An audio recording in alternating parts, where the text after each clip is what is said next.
এটা আবার কি? এই ক্ষয়ে গেছে নাকি? আহা, এটা ন্যানো চেনে না জানো? লিফট লিফট দেরি হয়ে যাচ্ছে। কে কে দুর্গা? ও সরি, আমি আবার অপু দুর্গার কথা ভাবলাম।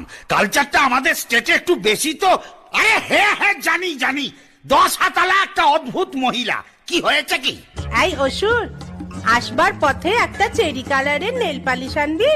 9 নম্বর হাতের 3 নম্বর নখটা না চটে গেছে। আমিও চটে গেছি। চ্যাংড়ামি পায়া হ্যাঁ, নেল পালিশ কিনে আনবো আমি? পয়সা দিয়ে দেবো, তার উপর ইনসেন্টিভ। তোর শিল্পায়ন হবে। হ্যাঁ, শিল্পা শেঠি আমি পাবো? সেটি নয়, শিল্পায়ন। তোর দিকে আমি শিল পাথর ছুড়বো আর চাপা পড়ে শিল্পায়ন হয়ে যাবে তো।